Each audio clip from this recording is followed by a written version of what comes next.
'Tis but thy name that is my enemy. Thou art thyself, though not a Montague. What's Montague? It's not hand, nor foot, nor arm, nor face, nor any other part belonging to a man. Oh, be some other name. What's in a name? That which we call a rose, by any other name, would smell as sweet. So Romeo would, were he not Romeo called, retain that dear perfection which he owes without that title. Romeo, doff thy name, and for that name, which is no part of thee, take all myself. In this speech that Juliet speaks to Romeo, in Romeo and Juliet, she is lamenting the fact that Romeo's family name is somehow completely him, and yet not at all him.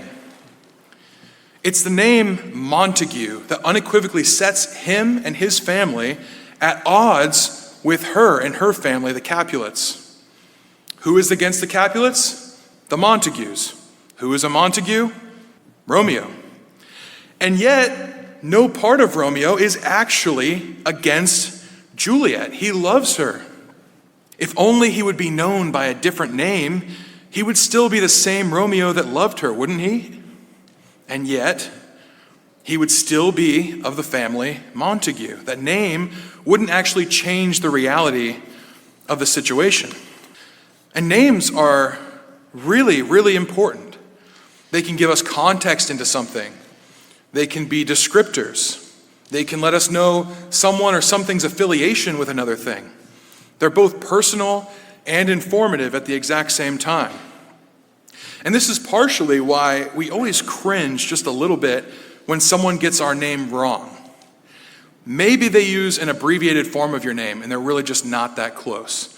Like your name is Joseph and they just like, hey Joe, you're like, don't do that. I don't like that. We don't have this relationship yet. Or maybe they use a longer form of your name when you're only known as the shorter form. Like if you go by Sam, they say, oh, hello, Samuel. You're like, only my mother says that when she's mad. Don't use that. Or maybe they know you really well and they just accidentally mess up your name, like Micah and Michael. That happens all the time. I'm not going to point any fingers, but it happens all the time. It has since I was a kid. Or maybe they're even making fun of your name in some way. Maybe they make a rhyme with it or just kind of poke fun at you a little bit by using your name in a joke. And sometimes this stuff is fine and it's done innocently or it's done in good fun, but it always catches our ear. So even if we're not offended by it, there's a certain place where you're just like, I was expecting to hear my name back to me and I didn't. Something was different there. Something was off. Sometimes our names that we love and hope are respected can be used in ways that aren't so good. Like the name is used correctly, but then the surrounding information or the surrounding context that it's used in isn't so good. In The Office, this happens when the show The Office from NBC, Andy is trying to get everyone to not like this guy, Dwight. And so he starts saying the phrase, he shrewded it, because Dwight's last name is Schrute, to mean you mess something up. So it's like, oh yeah, you messed up that paperwork, you really shrewded it. He uses the guy's last name as a symbol of failure. Or what if someone just said, hey Micah, how are you? That'd be great, that'd be nice to hear. But what if someone said, oh, it's Micah. They used my name correctly, but something about that just didn't sit right. Throughout time, those who have believed like we do have been called a number of different things. Some have been really hard to take, and some have been worn as badges of honor in spite of the insult that they were meant to be. And so today I'd like to go over some of these insulting names and look at how the people throughout history that share our beliefs adopted those names proudly and showed how we might follow that example as we walk deeper and deeper into a time where our faith might also get called a series of nasty names. The first name I want to look at today, we're actually going to be following quite a lot through Paul's journeys, because although people in the Old Testament were certainly called different names by various people, in the New Testament we can look at those people and see that we share a certain similarity with them, right? This is after the death and resurrection of Christ. And this is a lot closer to our time period. And so people act in a much more familiar way. You've got Greek-minded people or Roman-minded people. And that's a lot more similar to how our landscape is today, as opposed to going back maybe to like ancient Israel and with a Hebrew or a Canaanite mindset. That's a lot more foreign to us. And it also lacks some of the fullness that our faith has now that we're aware of Jesus Christ and his death and his resurrection. So we're going to be following through a lot in the book of Acts today, because I think not only are we going to see a similarity between how people thought then, but also the kinds of names that they were called at this time. And the first name I want to look at is the name Nazarenes. Now this doesn't sound very sinister.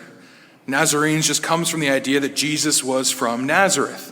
So what's so wrong with that? In our minds, someone called a Nazarene is just someone like, relatively associated with Jesus of Nazareth. So what could be wrong about that? How many of you have ever heard of Bessemer, Alabama? Raise your hands. 1, 2, 3, 4. Okay. So very few of you in the whole. Why have you not all heard of Bessemer, Alabama? Isn't that a household name? No, it's not. Bessemer, Alabama is one of the worst places to live in the world, according to like 50 different sites that rank worst cities to live in. Their crime rate is horrible. They are not a desirable place to live. Even the few people that do live there vote against it, like they actively don't like it. It's in decline. There's no new business. It's a declining economy. They used to be a coal town and iron town. Now they just don't really do a lot, so a lot of rundown mines. They have a really small population, bad schools, and this is just the things that we know. These are just the statistics about it. But what is assumed about a place like this? It's even worse. People will go as far as to say, well, yeah, sure, it's dangerous. What if the crime rate only had to do with something like petty theft, right? You'd be like, well, that's not great, but that still counts in their crime rate. But what if nobody dies? We would still look at that place and say, wow, the crime rate is so high, it must be dangerous. And so it gets that name tacked on. Even though people might not die there, the assumption is, Bessemer, Alabama, you don't want to go there. It's a dangerous place. They're probably inbred. They got poor hygiene. They're stupid. Those are the things that people might say about a place like this. When someone was calling a person a Nazarene, the person calling them this was trying to delegitimize the person by associating them with the place. So think of Nazareth as Bessemer, Alabama. Not only did it have all of these statistics about it, that it didn't have the greatest school system, it didn't have a lot of shops, didn't have new growth, didn't have a big population, didn't have a good economy, but then you have the mental picture that we place on a place like that: dangerous, stupid, insignificant, unimportant. This is Nazareth. And so when they did this, and they tried to delegitimize a person, what they were saying was, you're really going to listen to someone from Nazareth? The stupidest place you could ever imagine? The place that nobody wants to live at all? That's who you're going to listen to? Do I need any more proof that they're up to no good? They're associated with Nazareth. They're from nothing, from nowhere. And so this was a slight. And this gives a little bit of context to what happens in John 1:46 when Philip is talking with his friend Nathanael, and he says, come and see, we have found the Messiah. And he's Jesus from Nazareth. And Nathanael says, can anything good come out of Nazareth? This isn't just asking, could something as good as the Messiah come out of a small place like that? That's sometimes how we read it. What Nathanael is asking here is, could anything good or remotely decent come out of a place like Nazareth, let alone the Savior of Israel? He's not asking, can this good thing come out? He's asking, can anything good come out of Nazareth? And so this is what they're doing when they're trying to call somebody a Nazarene. When Christians in the New Testament got this moniker, this is what was being said about them. Turn with me to Acts 24. We'll see a time where this was used. And we'll also see the response. Because I think that's the most important part. It's not so much that people would call names to people. It's what was the response of the Christians being called these names. We'll start reading in verse 1. This is after Paul is imprisoned. and he has been taken away to be tried. He's kind of been removed from a lot of the major chaos that he was in before. People were rising up against him. They wanted him put down immediately. And so some of the higher-ups took him away to Caesarea Maritime, and this is where they were going to try him. And so you have some really high-up people in the Jewish faith coming to witness against Paul. It says, and after 5 days, the high priest Ananias came down with some elders and a spokesman, one Tertullus. So the high priest himself comes down. That's not a small thing. Okay, he doesn't just leave his bedroom for anything, right? He's there because Paul is a threat. And so they're looking for any way to put this movement down. They even have a spokesman there. So this would be someone who was intelligent and good with speech and knew how to manipulate words and manipulate the thoughts of other people. And it says they laid before the governor their case against Paul. And when he had been summoned, Tertullus began to accuse him, saying, since through you we enjoy much peace, and since by your foresight, most excellent Felix, reforms are being made for this nation, in every way and everywhere we accept this with all gratitude. So he's sucking up, right? Felix, what a wonderful job you've done with our nation. You govern so well. You're a genius. You protect us. We're healthy, wealthy, and wise, all because of you. Yeah, Felix is going to like this, right? He wants to hear all of this stuff. And then he goes into his attack against Paul. He says this in verse 4, but to detain you no further, I beg you in your kindness to hear us briefly. For we have found this man a plague, one who stirs up riots amongst all the Jews throughout the world and is a ringleader of the sect of the Nazarenes. He even tried to profane the temple, but we seized him. By examining him yourself, you will be able to find out from him about everything of which we accuse him. Whew. Those are heavy words. When you consider what it means to be a Nazarene, when you consider just how poorly they were thought of, this central, he says a lot of bad things about Paul, profaning the temple. He is stirring up the people. He's been a plague to our nation. He's the reason for all the problems. You are the reason for all of our health, wealth, and wisdom. This guy is the reason you're not succeeding as much as you'd like to. Let's put him down. He's the riffraff. These are harsh words. So how does Paul respond? Go over to verse 14. He says, but this I confess to you, that according to the way, which they call a sect, I worship the God of our fathers, believing everything laid down by the law and written in the prophets, having a hope in God, which these men themselves accept, that there will be a resurrection of both the just and the unjust. So I always take pains to have a clear conscience towards both God and man. He says, I'm not a sect of your beliefs. I am not a sect of anything. I am of the only true belief. The thing that you accept is actually a part of what I believe. He turns the tables on them. And so when he's faced with being called this lowly human being, he doesn't throw it off of himself. He doesn't say, no, I'm not associated with anyone from Nazareth. He says, those people that are associated from Nazareth, with the person from Nazareth, are not a sect of you. We are walking the way. We are walking the truth. Completely turns the tables. This continues with the phrase of Nazareth or Nazarene throughout the scriptures. In Acts 22:8, Jesus himself, when he talks to Paul, says, I am Jesus of Nazareth. In Acts 3, verse 6, when Peter is healing a man, he says, in the name of Jesus Christ of Nazareth, stand up and walk. So instead of accepting Nazareth as a derogatory term, with all of the things that Jesus could be known by, think about this. Jesus Christ, King of Kings, Lord of Lords, once made man, resurrected, God himself, become man, Emmanuel, all the names that have been given to Christ, the Lion and the Lamb, the Lion of Judah, what he chooses to call himself is Jesus of Nazareth. He wears it proudly. That is not anything to be ashamed of in Jesus' mind.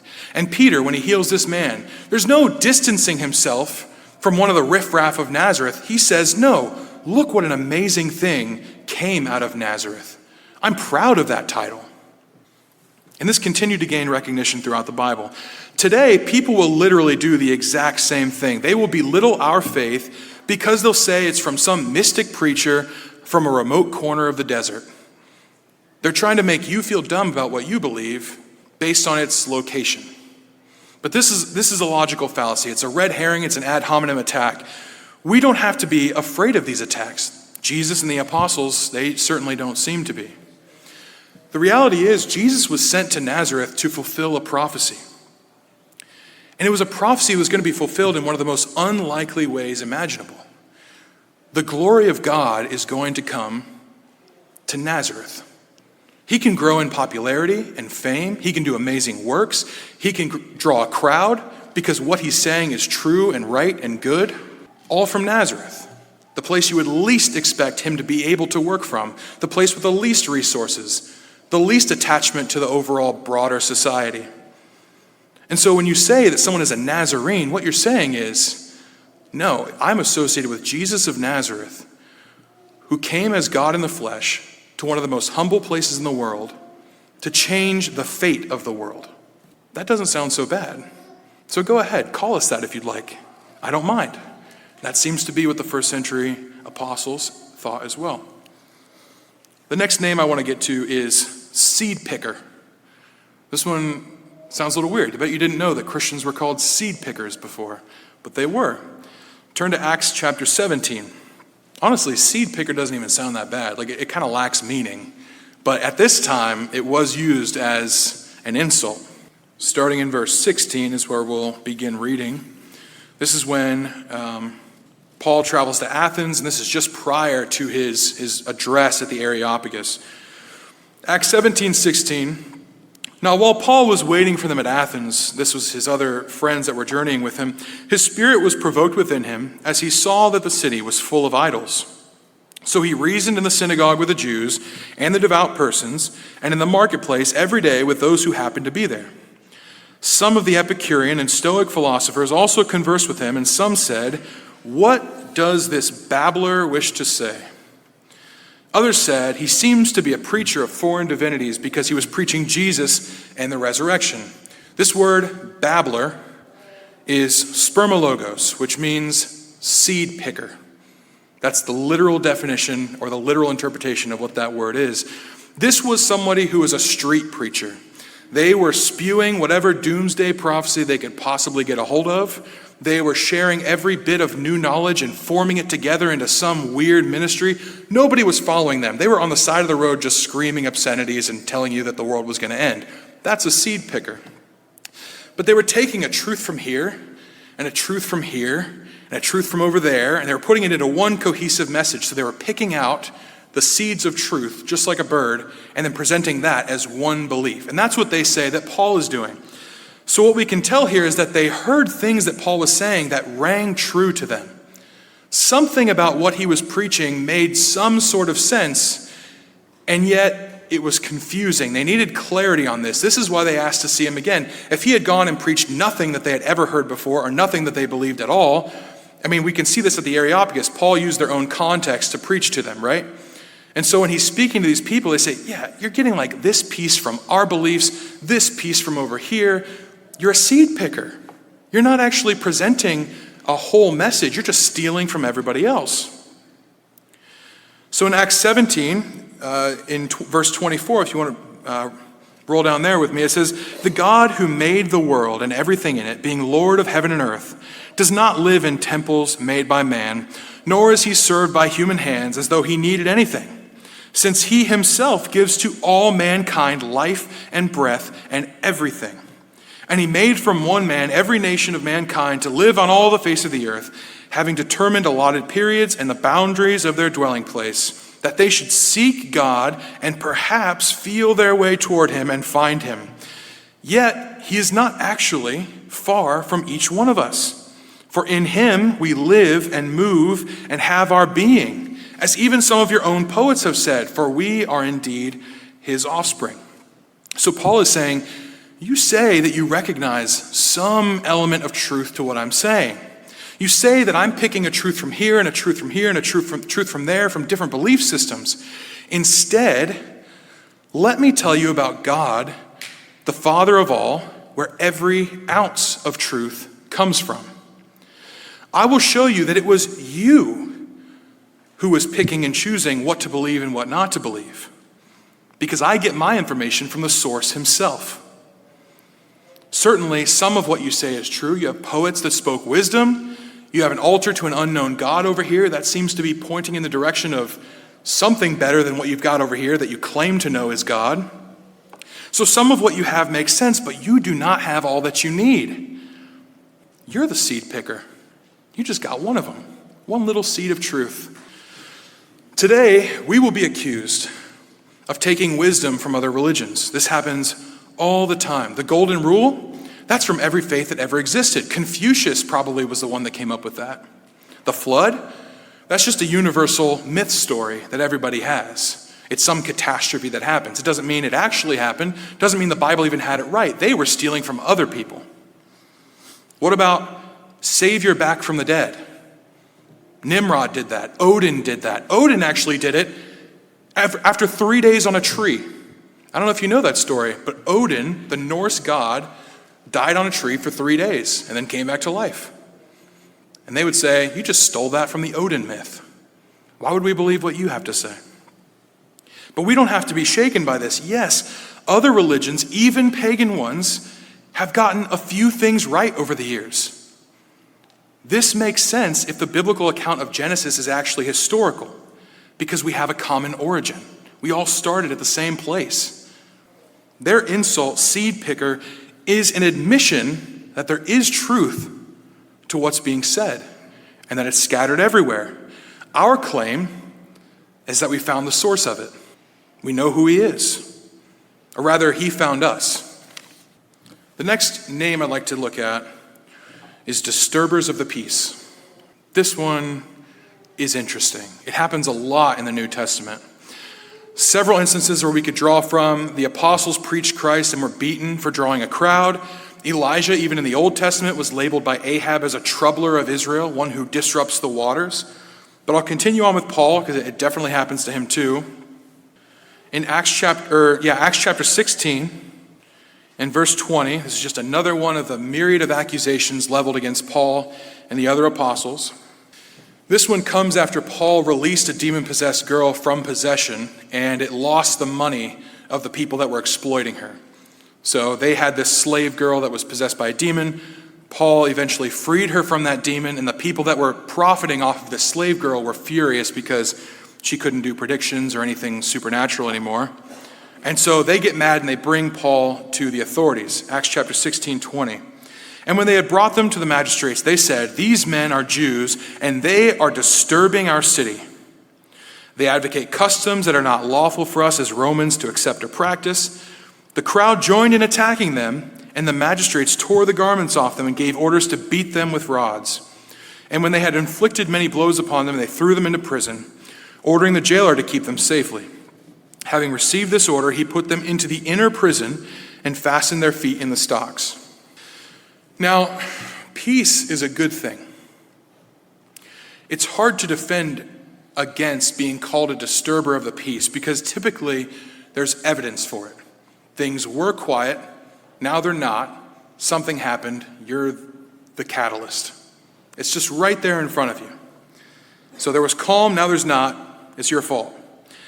And it's actually hard to imagine that disturbing or breaking peace is a good thing because peace itself is good, right? So how are we going to spin this in a good way? How could disturber of the peace ever be a positive? I believe this comes from a profound misunderstanding of what peace is. Because often when we think about peace, we think about stillness. And there's nothing abjectly wrong about this. Peace, as we understand it, can be enhanced by calm. That is true. But peace and stillness are not the same thing. I'm going to do some rapid fire verses here just to prove this point. Mark 4:39, Christ shouts into the storm, "Peace, be still." He's not saying, "Be still, be still." These are two things he's commanding of the storm. Proverbs 3:17, the Jews use this as a descriptor of what the entirety of the Torah is about. It says, "Her ways are pleasant and her paths are shalom," peace. Her paths are not still. They might be gentle, They might be free of conflict, they might be easy, but it's still a path. It requires action. It's something you have to do. In even the name of God is often peace. And so if we wanted to say that peace is stillness, we'd have to say, well, God is just kind of still. He doesn't really do a lot. That's not true. God is constantly active. He's always doing things. He is still the God of peace. And yet it doesn't mean stillness or nothing or the absence of movement or effort or energy. Romans 12:18 says, as far as it depends on you, live at peace. Living is an action. It requires going forward. It requires wandering through this world and trying to find the best way forward. It can be difficult at times, but it says live at peace. It's a forward progress. In Isaiah 66, we're told that peace can look like a rushing river. Why not still waters? Well, it can be that too, but it just doesn't necessarily mean that it has to be something still. In 1 Corinthians 14:33, we're given a little bit clearer picture, I believe, of what peace actually is. Paul says that God is not a God of confusion or disorder, but of peace. So peace and order are closely related. Clarity could be another word. Surety, well-being, calm can still be a part of this, but it's not complete to say that peace is the same as stillness. And this is why it's not ironic when Paul also says in Romans 16:20, the God of peace will soon crush Satan under your feet. That doesn't sound peaceful when we think of it like, well, it's just kind of like pacifist and easygoing and still. No, that's not what peace is. It can be that, but it does not have to mean that in its entirety. So when Paul is called a disturber of the peace, let's look at how he responds to understand a little bit more about what peace is and how we can take this name upon ourselves just fine without any care in the world. Normally, I would not want to be a disturber of the peace, but how Paul does it here, I'm okay with this. In Acts chapter 16, verse 25, I'm not going to read it. I'm just going to go through the story, but you can follow along if you'd like. Because Paul responds in true peace to his circumstances. He's in jail, and he's singing, and he's praying. He's not clamoring or fighting or reviling or attempting to escape. Instead, he's assuring a man that he doesn't needlessly need to kill himself. He's sharing the good news of the truth with the jailer. This is orderly. This is right. This is working towards well-being. This is an effort towards peace. But he also, later in the story, demands that the magistrates come and apologize to him and Silas for their wrongful treatment, which is hilarious. At that time, so the magistrates beat him, put him in prison, find out he's a Roman citizen, say, oh, now we want peace. Paul says, no, we're not going to have that kind of peace. You're going to get off your butt and come here and apologize to us. That's what's going to happen here. He further disturbs their peace because their peace is just quiet injustice. They're using the wrong definition of peace. It does not mean that no conflict is happening or that nothing is going on that's unsettling or against the status quo. Everything Paul did was against the status quo. In this, though, Paul is still being orderly and just and right and working towards well-being. He's refusing that the injustice be allowed to stand. And in that, he's actually promoting peace. When the peace of the world is injustice and evil, then disturbing that peace, not with warfare or antagonism or rage, but disturbing that peace in an attempt to promote true peace, then being called a disturber of the peace isn't so bad. When you realize that their definition is off and that you have access to true and lasting peace, a peace that the Bible says transcends even our own understanding, then sharing it might make them mad, but it also completely disarms them. Look at how humbled the magistrates were in this section. As soon as Paul disturbs their peace and refuses to go quietly, they come humbly to him. They still want to get this done as quietly as possible. They can't rage against him no matter how much they want to. And so we might be called all kinds of things that hurt because they make it seem like we're against good things. But that's not always true. If you're called stupid, that doesn't feel good because we desire knowledge and understanding. If we're called evil, it doesn't feel good because we desire goodness. If we're called heartless, It doesn't feel good because we desire compassion. But if we realize that often the people who call us stupid don't have the understanding we have, it doesn't really feel as bad. When we realize the people that call us evil don't even understand foundational truths of what good is, their insult is meaningless at that point. And when we realize they're mistaking compassion for pity and tolerance, it's probably okay being called these things. We need to respond with truer versions of these things. They wanted peace. Paul responded with true peace. And to them, that looked like something that was against them because they weren't practicing true peace.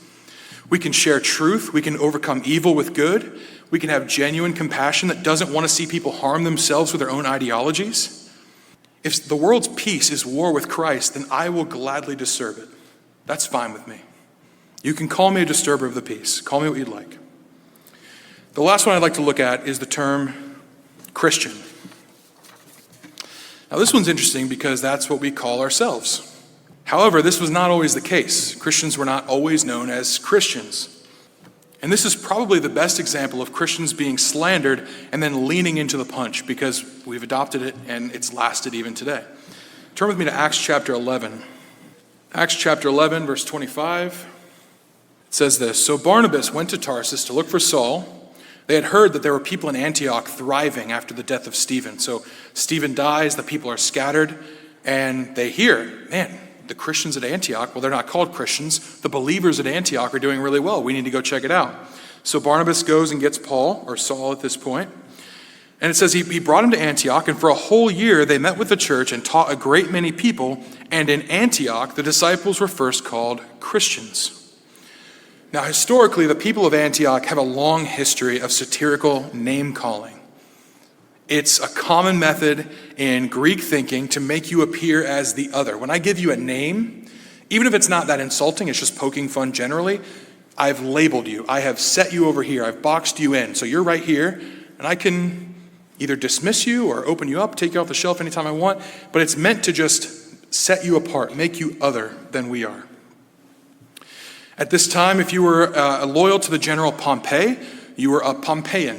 That's what they would call you. And that doesn't sound that funny to us, right? Like, that kind of makes sense. If you're for Pompey, you're a Pompeian. If we're from Ohio, we're Ohioans. You know, we've actually adopted this.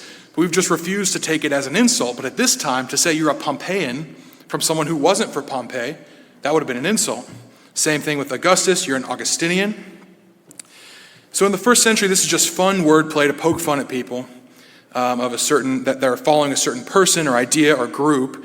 And so when members of the way came to Antioch following the death of Stephen, they heard that they were worshiping this Christ, or this Christos, as their head. And so they became Christian, meaning little Christs. That's what they called them. That does sound demeaning. And yet, the people at Antioch heard that and they said, I'm supposed to be like that. I'm supposed to be like Christ. I'm supposed to reflect him into this world. And so they took it proudly. And so what the Antiocheans, whatever the people from Antioch are called, we can call them that now because it's not insulting anymore, right? Whatever the people of Antioch were called, they're trying to say, oh yeah, these little Christs over here. And the Christians are saying, I love it. Let's keep that going. I think that's hilarious. Interestingly, some of our earliest external sources that are written about Christians and Christ, there's a lot of misspellings. And so often, instead of Christos, it was written Krestos with an E. Or instead of Christiani, it was Christiani with an E. What's funny about this is Krestos actually means good or useful or valuable. And so every time they made fun of them with this, they were actually calling them good, valuable, even when they messed up the name. And so Christians accepted this too, and that's why you see that in a lot of early writings. This reminds me of the show Parks and Rec. There's this hilarious time where this cult group wants to rent out the park.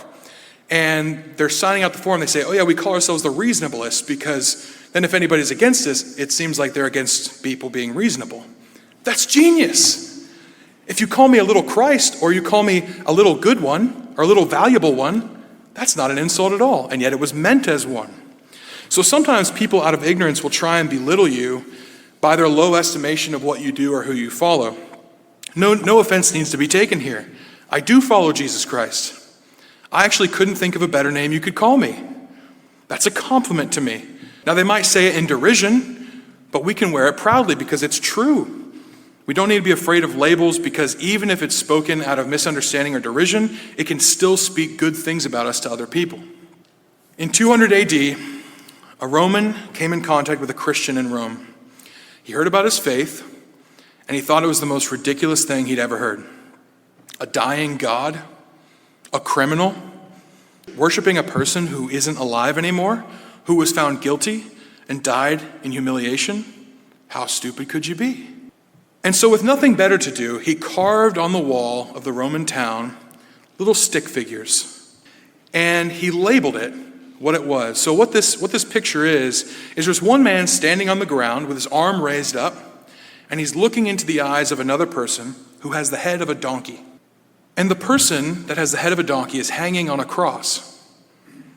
And the description says, Alexemenos sebete theon. Alexemenos worships his God. Nothing said here is false. It's not slander, but it's certainly meant that way. But on another wall, a nameless person, having seen the graffiti, carved his own response in addition. He wrote, Alexemenos fidelis. Alexemenos is faithful. Jesus and the apostles throughout the New Testament told us that scoffers are going to come. People are going to revile us. They will speak all kinds of evil against us. They've been there all along. Why shouldn't they be there now? These people will have misunderstandings about what we believe, or they'll understand it perfectly and hate it. They'll hear us and mock us, or they'll mock us without hearing us. They might call us names and attack our beliefs. They might dismiss the beliefs and us as stupid, heretical, evil, disruptive. So who knows what awful things we might be called in the future. Matthew 5:11 says, Blessed are you when others revile you and persecute you and utter all kinds of evil against you falsely on my account. Rejoice and be glad, for your reward is great in heaven. For so they persecuted the prophets who were before you. Now the word falsely here is actually not in all manuscripts. I think that's really interesting. Speak evil against you falsely. I think it's interesting because it's actually appropriate. Sometimes they will speak evil against us falsely. They'll just outright lie. And sometimes they'll speak evil against us, and it's true. I am a Christian. I don't care if you say it in derision, that's what I am. However, the most important thing is that no matter what you're called, whether it's a lie or not, whatever it is they write on the wall against you or against God, that you endure it patiently so that others, and especially God, can carve their own commentary on the wall as well, so that no matter what else they call you, you're also called faithful.